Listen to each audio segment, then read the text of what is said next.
WNST, Towson, Baltimore, and WNST.net. If you haven't heard, I am not just sticking to sports around here. We're going to have Rob Halford from Judas Priest on this week, as well as the great Michael Schenker from MSG, UFO, and the Scorpions. And we got a lot of German stuff to talk about, being that a German dude saved my wife's life. So in between that, we got authors on all week. I got this guy, Alex Hutchinson, coming on to talk about his book, Endure. This is the mind, body, and the curiously elastic limits of human performance. So during the Olympics, that's what we're talking about. Ed O'Bannon joining me this week, and I know, Luke, you're going to love that. The book is Court Justice. I'm going to hold these books up here on our YouTube and our WNS-TV video on YouTube and Facebook Live. The inside story of my battle against the NCAA. So, Luke, I got a lot of things to talk about this week, but I think you and I realized at some point once spring training began, we would be talking more about Manny Machado and more about who's actually going to pitch. And at least one story got filled. We now have a third starter, and Andrew Kashner, welcome to Camden Yards. I don't know what's going to get lost in that beard of his, probably plenty. Maybe he and Weddle can take notes or something, but look, I'm not going to urinate on this signing because it is what it is. It's kind of like grabbing Jeremy Maclin in June. Yes, he's a major league pitcher. Welcome him in, but my expectations are not a 3.40 ERA in the American League East. My expectations were well stated out on the internet, and I would think, much like you would think, there's a great reason that Andrew Kashner is still out on the market when everybody in baseball needs pitching, and they got him for a measly $8 million a year when it's the middle of February. I mean, all of these guys are out there, so maybe that's not the right thing to say, but they're probably going to get what they paid for. Yeah, I think that's fair. I would disagree about he's still out on the market because of what you just said. I mean, everyone's still out on the market except until recently here, starting to see a little bit more movement. It feels like this thing is finally thawing. We saw Eric Hosmer sign the big deal with San Diego over the weekend, but if every team is Peter Angelos, Luke, and every team has a Ubaldo Jimenez in their closet, I did not want to see them give $48 million over 4 years to a stiff. I didn't want to see them do that again. If it was my money, your money, our money. But that said, somebody's got to take the ball out there every third day. And I don't know if it's going to look like Miguel Gonzalez or Wei-Yin Chen on their best days, or Bud Norris, or, name any of these guys. But if you're just a guy, let's not give that guy $50 million. We already got problems with Chris Davis. So I start to sound like the owner. You know what I mean? It starts to sound like when I start rationalizing stuff Donald Trump does, it's still wrong. It's still not the way to go about it. But then there's lesser degrees of, well, we ain't got none, so let's give Kashner the ball at $8 or $9 million. How bad can it go? And I'm not going to argue this one. I'm not. Yeah, well, and that's the thing. I mean, it's a 2-year, $16 million contract, $3 million deferred, which, not too many people are talking about that, which I think is weird. You typically don't talk about deferred money for what's really an inconsequential deal. And I know some people will scoff and say, well, $8 million a year for a starting pitcher, that's inconsequential in this day and age. I mean, that's the going rate. I really, really hope that Mr. Angelos isn't going broke upon death. I mean, I'm not being mean. I'm just being honest, and maybe part of this is they believe that if the teams ever sold, that debt that would get sucked in would be sort of forgotten on the other side. Yeah. Let Fox Television pay for that, or Apple, or Kevin Plank, which that isn't happening. I don't know who's going to be the next owner, but when you kick the can down the curb, it keeps the money on your side of the fence, because that's just the way the old man's always thought. That money's right here in my pocket, and you're not getting it till later, and you might forget about it, you might die, your heirs might. I don't know how the hell he thinks, but it really is bizarre, because all they've done over there is print money for 15 years. It's incredible. Well, and what makes it really interesting is, before the Kashner signing, they're roughly $40 million below, their projected payroll is $40 million below where it was last year. So you wouldn't think, at least relative to the spending of the last couple of years, that they would have to do that. So that's where it's a little befuddling. But bringing this back to Andrew Kashner, it's fine. And that's really the best I can say about it. They didn't spend a lot of money on it. I know a lot of people, myself included, have compared this to Yovani Gallardo. When you look at the strikeout rate, his velocity hasn't dropped as much as Gallardo's had, in the couple years leading up to him coming to Baltimore, but it's down a little bit, which, part of it might just be that he's on the wrong side of 30 now, and that's something that happens even with the best pitchers. Their velocity drops as they get older. Imagine that. But I think where you do look at this, one, they didn't invest lucrative money in this. I mean, this is a 2-year deal. It vests to a third year if he throws a number of innings that, quite frankly, he hasn't been prone to throw very often in his career. I mean, he's had some durability issues in his career, so you have that. And also, let's keep in mind, the Orioles didn't forfeit a draft pick to sign Andrew Cashner, unlike when they did it with Gallardo a couple off seasons ago. So from that scope, I think it's fine. They needed to add a couple guys here. And here's where I start to look at this and say, okay, is this move just a meh kind of move, or does it turn into a pretty good move? And what I want to know is there another move coming, or is this the big-ticket starting pitching acquisition? If it is, then you know what? Well, you look at last year, Wade Miley was their number 3 starter by default. And you look at the peripherals, I feel very confident that Andrew Cashner is going to be better than Ubaldo Jimenez was last year, better than Chris Tillman was last year. And that's a very low bar. We understand that.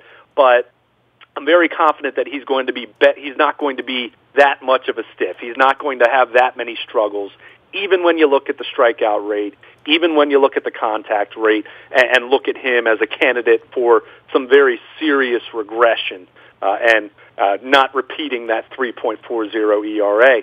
But my problem is, if this is your big-ticket item, and just putting the money aside, just saying that if you're envisioning him being your number 3 starter, I'm not sure that's much of an upgrade whatsoever over what Wade Miley might give Milwaukee this year, for example, because I do think there is going to be some regression. I do think, I think I would forecast him for probably having an ERA north of 4, which, by the way, even if it's a 4.5 ERA, that's still a lot better than they got from those guys last year. Keep in mind, they were so bad in their rotation, it's not a very high bar to improve, and even markedly improve, quite frankly. But, so if he's their main starting pitching acquisition, then this is a big meh. It's a big, okay, well, it's not a big contract, but you're not really making yourself, you're not moving the meter, so to speak. But if you still sign someone like an Alex Cobb or a Lance Lynn, which until they're not out there anymore, we can talk about them being a possibility at least. If they go sign a guy like that, and then Andrew Cashner is your number 4 starter, and then your number 5 starter is Miguel Castro or Nestor Cortez. Oh, I love when you say Nestor Cortez. I mean, yeah. I love that I'm so pulling for him. Can you tell him that when you see him? Can we pass the word along to Nestor Cortez that he is my favorite? He's my favorite Oriole since Sergio Robles. I'm not kidding. And I'll say this, hearing some people talk, I mean... Well, and Alan Mills, I built a statue to him in the corner, but that's it. They're somewhat intrigued by him. Now, that doesn't mean much because they've been intrigued with every one of their Rule 5 guys over the last 5 or 6 years, and none of them other than Ryan Flaherty for... to a very small degree, have been worth anything. Dude, if Nestor Cortez pitches night 4 of the season and it's 37 degrees, I live 3 blocks in the ballpark, I'm coming up to cheer for Nestor. If they put a guy named Nestor into the rotation and Fred Manfred, who's not doing the games, Joe Angel, if Jim Hunter has to say the words Nestor every single night on a Thursday night, dude, I'm going all in every 5th day. I will go on the road with the team to see him make starts in Minnesota in April if I have to. I don't even know if they play in Minnesota in April, but you know what I'm saying. You'll be flying the Nestor Mania flag. Get like a Hawkamania type shirt and just make it Nestor. Oh, man. Wouldn't that be something? I could only hope for that at this point in my career. You know? It'd be something. It wouldn't be something for the Orioles having any hopes of being... Dude, they are, I promise you, if the old man gets any wind of this, or if the kids find out that his name is Nestor, or they hear that on the broadcast, dude, this kid has an uphill battle. Buck's going to have to go in and explain why he's starting a guy named Nestor. I promise you that. It's true. Fair enough. But if they can add, if they can slot another starting pitcher in ahead of Cashner, and he's your number 4, then that to me becomes a little more palatable as far as saying, all right, a lot of things still really need to go well for this club, but that was the case in 2012. That was the case in 2014. That was the case 2 years ago. But if they sign another one, and again, I'm not expecting that, but if we're playing the hypothetical game because it's the third week of February and that's what you do until the season starts, and there's still players out on the market, if they do that and Andrew Kashner is your number 4 and your number 5 is Miguel Castro or Nestor Cortez, or if you bring Chris Tillman back on the fly or whatever, then that's a little more palatable. Then you can start making some arguments of this team having a chance to be in probably not the division. I'm not going to be crazy, but you have more of a conversation about this team being a viable wild card contender then at least. Not expecting that to happen, but if this is really a case of Andrew Kashner is your big acquisition, and then you bring in Chris Tillman to be your number 4, and then you have Cortez or Castro or Mike Wright or whoever you want to throw into that 5th spot, then sorry, that's not going to cut it for me. So that's where I look at this Kashner move and I grade it on a curve a little bit more. There are things about him that I like. One, that he was cheap from that standpoint of you're not investing silly money in a guy that's probably not going to be that good. And I do like the fact that he has a good ground ball rate. That helps him pitching at Camden Yards, although that only goes so far. But as far as the red flags, that's where you say, this guy is your number 3 starter. No, that's not going to fly. So for me, it's much more not just signing Andrew Kashner, but what comes after that before I ultimately judge this. Because if this is you representing trying to build a better rotation, and he's the only market addition you make, to me, then it becomes a little more of a waste, and you're only contributing to the chase to win 77 games or something like that. He is Luke Jones. He is Baltimore Luke out on Twitter and Luke at WNST.net. Want to remind everybody, Costas in is good enough for the Today Show. Now that Hoda has gotten promoted, I know she's eating her Costas as well. I was actually on the Facebook line with Bucky Lesick and his family, and I know they're down there with those fat crabs and the cold beer. The legend continues. I'm kind of in a mood for crabs, Luke. Maybe you and I ought to get the Costas here before we go to Indianapolis to make it more palatable next week. Also brought to you by our friends at the Maryland Jockey Club. They're curing the winter blues. It's warm down at Laurel inside. You can bet on the ponies. Come on down there, see all the upgraded facilities. We're going to be telling you more about Laurel, more about Pimlico, more about the Preakness, more about all of those things. And our entries for Laurel are going to be in the WNST morning newspaper, as well as on our website at WNST.net. And, of course, all of our programming here brought to you by Howard Bank. I've got hats. I've got mugs. I need some more coffee around here. A relentless commitment to be the best at everything they do. Branches throughout Baltimore, Maryland, opening more branches. Keep your eyes out. Every person at Howard Bank is empowered to help you. See them at howardbank.com. Big thanks to them. Royal Farms, real fresh, real fast. I got to get my Royal Farms coffee mug in here soon.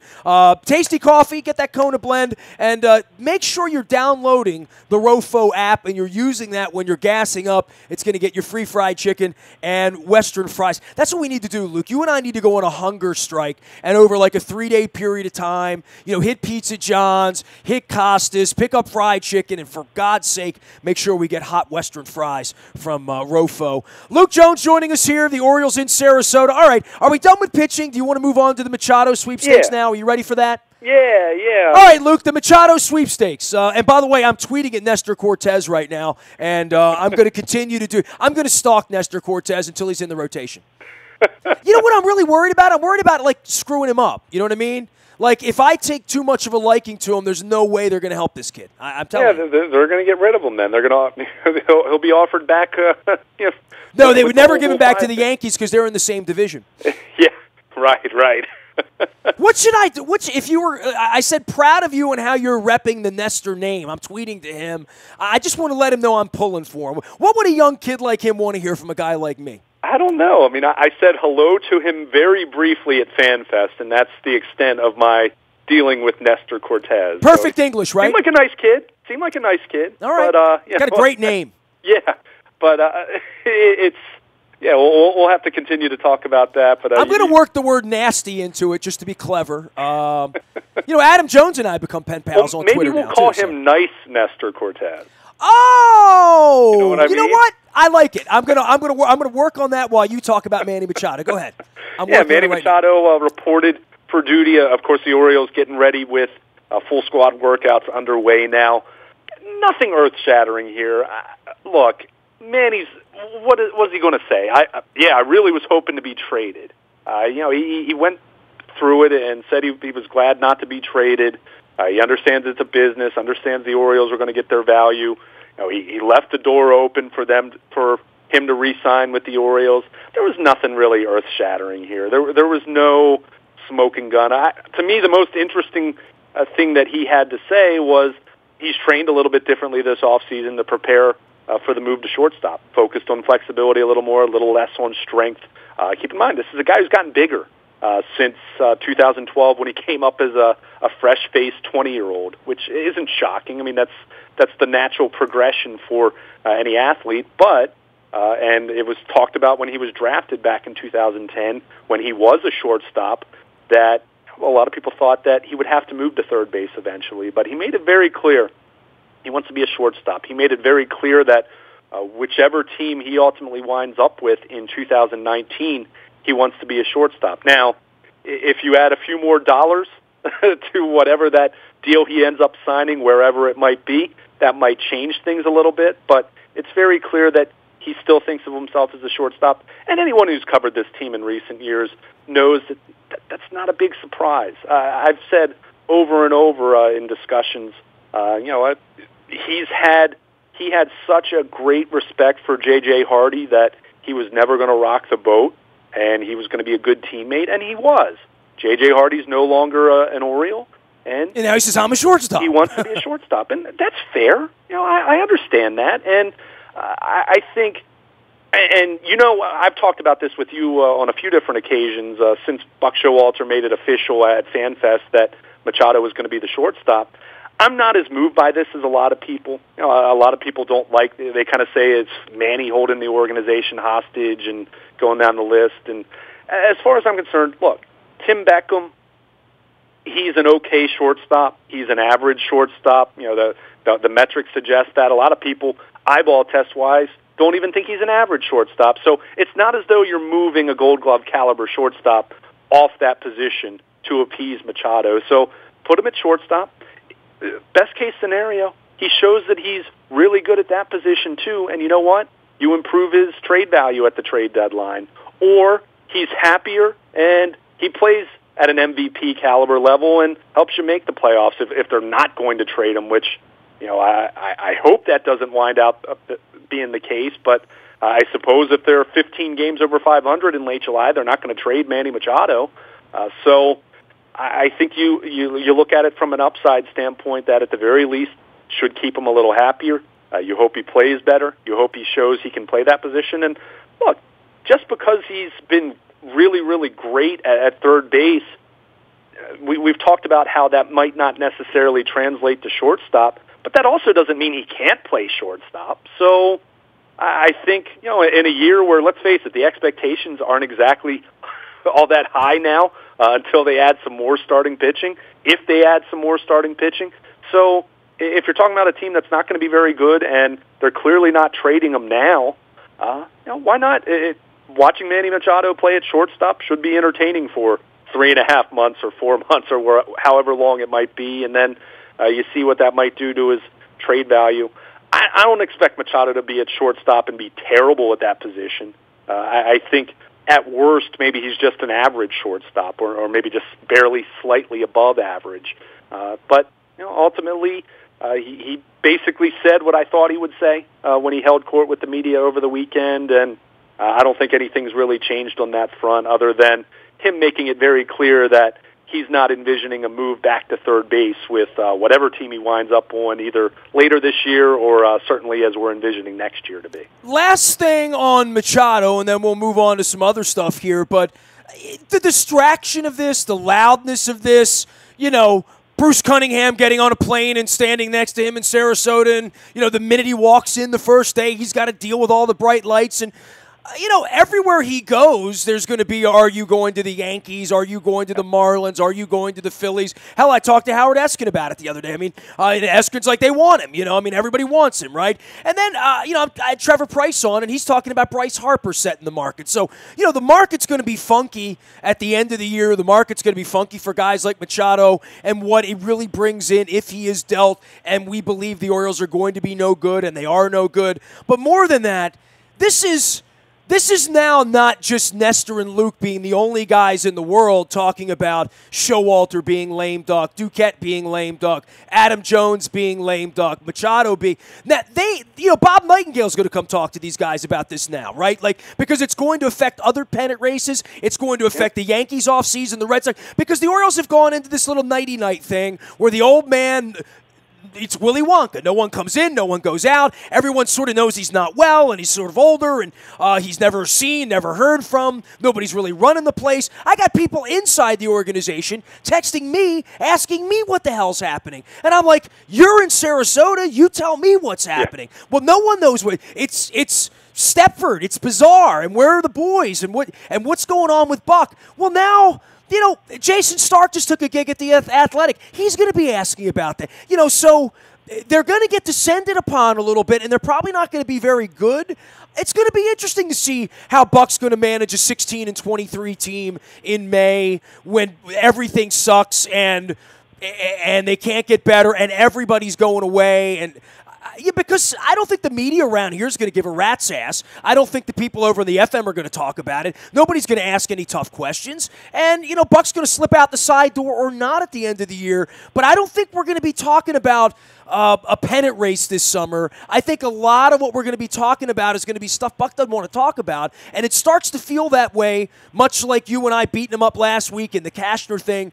But now it's spring training. They're going to go play some games, and everywhere they go, when they talk to the Toronto reporters or the Red Sox reporters or the Yankees reporters, Pittsburgh they probably have a lot in common with, although they sold off, they don't have Chris Davis. But that being said, I'm worried about, let's start with Machado backwards as to, he stunk most of last year in the beginning of the year when things got noisy. And I think it's going to get noisy for them this year, quickly. Well, and that's certainly going to be something they're going to deal with. But, we've talked about this narrative before, only it's louder now. But at the same time, you have a bunch of individuals that want to have a good year because they're playing for jobs, whether it's in Baltimore or whether it's elsewhere. We assume, even these guys, like someone like Machado, who we know, 99.9999% is gone. It's just not official yet. There's a lot of urgency for him to play well. As you pointed out, if he repeats another 259 season with an OPS under 800, and let's say he's not all that great and he's just okay at shortstop, then is he still a $350 million player? Hey, by the way, if he's great this year, if he has that walk year of all walk years, that probably should mean that the Orioles are more competitive than we believe them to be. Well, now, there's a lot of things that have to go into that concoction, and certainly if the old man is all right from the neck up, he might say, let him go sing for their supper, let him go dance out in the heat, and let him see what it's like. Let Machado go earn that $350 million. If he's so good, we'll win 94 games. I could sort of see a little bit of that with Adam Jones. You want 3 more years at $52 million? Go hit me 294 this year. Go win some games. Go hit some walk-offs. Go jump the fence and catch some. And go hit 51 doubles. I guess that all of that's possible from an offensive standpoint because I'm not going to sit here and say Machado couldn't hit 312 this year with 44 bombs and drive in 119 runs. That's certainly possible. I might not even bet against it, but I also saw him struggle last year. I've seen him throw bats at guys. I've seen him have, and I'm not physically I've seen him have rabbit ears. I've seen him get into disputes with people, and I've seen him lack leadership. I've seen all of that, and I've seen him at 200 at the All-Star break because we saw it last year. So I know that he's got that in him, but I also know he can hit 324 this year, and if you see that, maybe we're in for more of a ride this year than all the negativity of Nasty Nestor on the radio to think that they're going to win 76 games. But I've also seen their pitching, right? Well, I mean, that's where it comes back to. But I'll also remind you, and look, I mean, this is working under the assumption that they add another pitcher, whether it's through free agency, whether they pull off some kind of a trade that we're not thinking about right now. Well, I've already tweeted to Nestor Cortez. I'm penciling him in for the 5th. But my point is, we've had conversations very similar to this in past seasons, going back, 2014, 2016. We've over the last 5 to 6 years, we've had conversations like this. Maybe not to this degree, and a lot of this hedges on the fact that, or it comes from the fact that they were so terrible in September last year. Let's keep in mind, this team wasn't in last place all season long.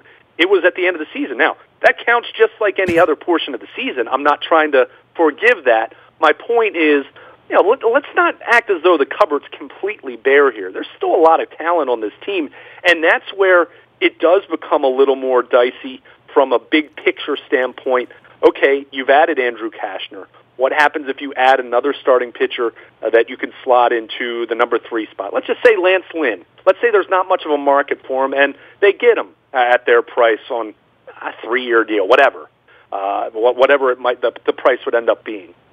But my point is, you now have the makings of a rotation that isn't great by any stretch of the imagination, but certainly looks a hell of a lot better than it's looked a whole winter, where we've been making jokes about the fact that Bundy and Gausman are going to pitch every other day.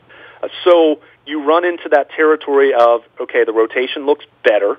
You still have upside there with wondering if Bundy and Gausman can get to another level, and it's not as though that's impossible, that notion's unlikely or can't happen. You just don't know if it will happen. But let's say that does happen. They still have a pretty good lineup, even if it's not as well-rounded as you'd like it to be. It's not out of the question that Mark Trumbo and Chris Davis bounce back from where they were a year ago. In fact, I'd anticipate them both bouncing back a little bit. Maybe not to their MVP, top-type seasons that they've had, but better than they were last year. And then you look at the bullpen. Okay, you don't have Zach Britton for at least the first couple months, but there's nothing to say that Michael Gibbons can't hit another level. There's nothing to say that Brad Brock can't be more like he was 2 years ago rather than he was last year. You just go down the list. And look, I just mentioned a bunch of ifs, but as I pointed out to you, in 2012 they won 93 games. You know why? Because a bunch of ifs happened in their favor.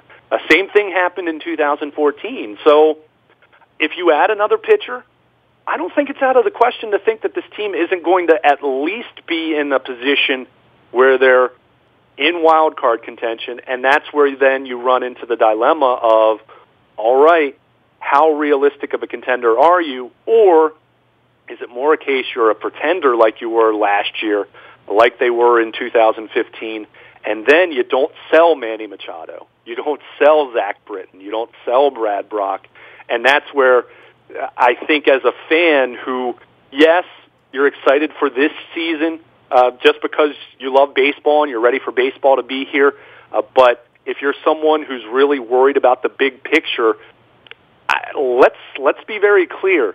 We've counted out a ton of Buck Showalter teams in the past, and they've ended up overperforming what their projections were, what the predictions were. They were picked to be last in given years, and they end up I remember we shrugged our shoulders on Miguel Gonzalez and Wayne Chen and those guys, too. Right? And look, this isn't me being a Pollyanna. I'm just laying out a scenario. Tillman stunk for a long time before he was any good, too. Yeah, right? But I'm just laying out the scenario here. This team has a lot of talent still. Now, they have huge holes in their rotation. Their bullpen on paper isn't as good as it's been in past years because you're not going to have Zach Britton until at least June. So I'm not. And they have a couple of motivated guys. I mean, Adam Jones and Manny Machado and Jonathan Scope are playing for lots and lots and lots of money. They really do. So, and again, they still have Buck Showalter, who, for as much as we can still belabor the whole 2016 lament the wild card game and not putting Zach Britton in the game, Buck's gotten more with less out of this team year after year until last season, where it fell apart at the end of the year. So I'm just laying out a scenario there that don't be shocked if this team is very much in wild card contention, and that's where it gets a little more unsettling. Not that fans should be rooting for the Orioles to lose, but unless they're really, really good, then you fall into that territory where you wonder if Peter Angelos and the family are going to look at this thing and say, well, we have a chance. Why would we trade Manny Machado? And then the problem being that they really don't have much of a chance, that it's more mathematical more so than the eyeball test, and that's where you really run into concern if you're a fan. That's the worst thing that could happen, in my mind, is this team just be decent, but not really be where they were in, say, 2014 or even 2016, where it was pretty clear. I mean, they got off to such a good start over the first 3 months of the season that they were going to be in it until the very end. If they're not in that territory and they're just kind of sort of okay, and maybe they're 2 games over 500 with 10 days to go before the trade deadline, that's the territory that concerns me more than anything, because if they're really bad, then I think they will trade Manny Machado. Now, they might not get the kind of value that you wanted to get for him, but I think that plays out that you can trade him. You can trade Brad Brock. Maybe you approach Adam Jones about waiving his 10-5 rights to go to a contender. Hey, dude, you want to go play in Cleveland for 8 weeks? Yeah. I mean, but you either have that or this team's 16 games over 500 and has done the impossible again, and well, then at that point, you're not going to trade Manny Machado. You're just going to roll the dice, and hey, it's one last shot with this current era of Orioles baseball that has never reached a mountaintop, but it's been pretty fun over the last 5-6 years compared to what it was for a long time before that. The worst thing would be if they're just kind of sort of hovering around 500, kind of sort of in that second wild card picture mathematically. They're 3.5 games out with 4 teams ahead of them for that second spot, and that to me that's the scenario you don't want to see. And unfortunately, especially if they had another starting pitcher, that's the kind of territory that I think they very well could find themselves, and that's where, big picture, I don't like how that could possibly play out. All right, big times ahead. Luke and I monitoring all things going on in Sarasota as they get out for some grapefruit action. Yeah, I'm going to miss the cactus thing this year. The NFL owners' meetings are down in Orlando. We will be there in 5 weeks. Luke and I will be in Indianapolis all next week for the NFL Combine, broadcasting from Lucas Oil, whatever the hell they're calling that thing out there. And I'm just hoping it's somewhere above like 38 degrees, just so my skin doesn't dry up like it did in Minnesota. All of our WNST programming brought to you by our friends at Royal Farms. Real fresh, real fast, tasty coffee, the best fried chicken anywhere. Gas up and pick up some snacks. Get that Royal Farms app. Download it to your phone. Use that thing. Get your rewards. Use it on Western fries. You'll thank me later. Speaking of great food, Pizza John's my mom's favorite. It's my wife's favorite. TVs with the games, the beer. They got the ice cream stand. You know they have an ice cream stand at Pizza John's, and cookies and beer and wine. And the best pizza around. If you haven't been to Pizza John's lately, get on over there. They do it all. Go see why they've been doing it for 50 years. Back Riverneck Road in Essex. I got my Pizza John box back here, but I'm going to get a cap, and I'm probably going to sit here and eat pizza with pepperoni, sausage, green pepper, mushroom. That's the way I do it. I got Luke muted, but he'd be talking about the meat sauce, but he'll talk about that later. Pizza John's, back Riverneck Road in Essex, 50 years. I've been loving it for, about 46 years. I think I discovered Pizza John's when I was about 4, 1972, 73. We used to call that Joe's and Hands Corner. You know who knows that? Chad over at Al Seafood knows that because he's half a mile in the other direction. But we did all of our shopping down at Stemmer's Run. Played my Little League Baseball down there as well with Eastwood. Travel team, all that good stuff. All right. You can find Luke at WNST.net, Baltimore Luke out on Twitter. I am Nasty at WNST.net. I'm on Facebook, Twitter, LinkedIn, Snapchat, Instagram, streaming live right here on our Facebook Live, as well as our YouTube WNSTV channel. Don't forget, the buyatoyota.com audio vault is there 24 hours a day from anywhere in the world on your mobile device by downloading the TuneIn Radio app. We do come in crystal clear from anywhere in the world.